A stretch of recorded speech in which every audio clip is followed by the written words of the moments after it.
ನಮಸ್ತೆ ಟಿವಿ20 ಕನ್ನಡ ವಾಹಿನಿಗೆ ಸ್ವಾಗತ. ಶ್ರೀರಾಮ ಸೇನೆ ಧಾರವಾಡ ಜಿಲ್ಲಾಧ್ಯಕ್ಷನ ಮೇಲೆ ಪೊಲೀಸರು ನಡೆಸಿದ ಹಲ್ಲೆ ಖಂಡಿಸಿ ಶ್ರೀರಾಮ ಸೇನೆ ಕಾರ್ಯಕರ್ತರು ಧಾರವಾಡ ಜಿಲ್ಲಾಧಿಕಾರಿ ಕಚೇರಿ ಎದುರು ಪ್ರತಿಭಟನೆ ಮಾಡಿದ್ದಾರೆ.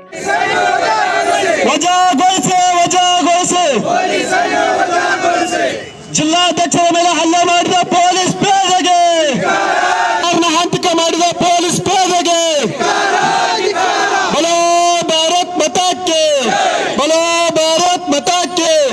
ಎಲ್ಲಿಯವರೆಗೆ ಹೋರಾಟ? ಸವದತ್ತಿಯ ಯಲ್ಲಮ್ಮನ ಗುಡ್ಡಕ್ಕೆ ಶ್ರೀರಾಮ ಸೇನೆ ಜಿಲ್ಲಾಧ್ಯಕ್ಷ ಅಣ್ಣಪ್ಪ ದಿವಟಗಿ ಅವರು ತೆರಳಿದ್ರು. ಈ ವೇಳೆ ಕ್ಷುಲ್ಲಕ ಕಾರಣಕ್ಕೆ ಪೊಲೀಸರು ಹಾಗೂ ಅಣ್ಣಪ್ಪನ ನಡುವೆ ವಾಗ್ವಾದ ನಡೆದಿದೆ. ಈ ವೇಳೆ ಪೊಲೀಸ್ ಪೇದೆ ಹಾಗೂ ಹೋಮ್ ಗಾರ್ಡ್ ಒಬ್ಬ ಅಣ್ಣಪ್ಪನ ಮೇಲೆ ತೀವ್ರ ಹಲ್ಲೆ ನಡೆಸಿದ್ದಾರೆ. ಅಣ್ಣಪ್ಪ ಅವರ ಮೇಲೆ ಹಲ್ಲೆ ನಡೆಸಿದ ಪೊಲೀಸ್ ಪೇದೆ ಹಾಗೂ ಹೋಮ್ ಗಾರ್ಡ್ ಮೇಲೆ ಕಟ್ಟುನಿಟ್ಟಿನ ಕ್ರಮ ಕೈಗೊಂಡು ಅವರು ಸೇವೆಯಿಂದ ವಜಾಗೊಳಿಸಬೇಕು ಅಂತ ಶ್ರೀರಾಮ ಸೇನೆ ಕಾರ್ಯಕರ್ತರು ಧಾರವಾಡ ಜಿಲ್ಲಾಧಿಕಾರಿ ಮುಖಾಂತರ ಗೃಹ ಸಚಿವರಿಗೆ ಮನವಿ ಸಲ್ಲಿಸಿದರು.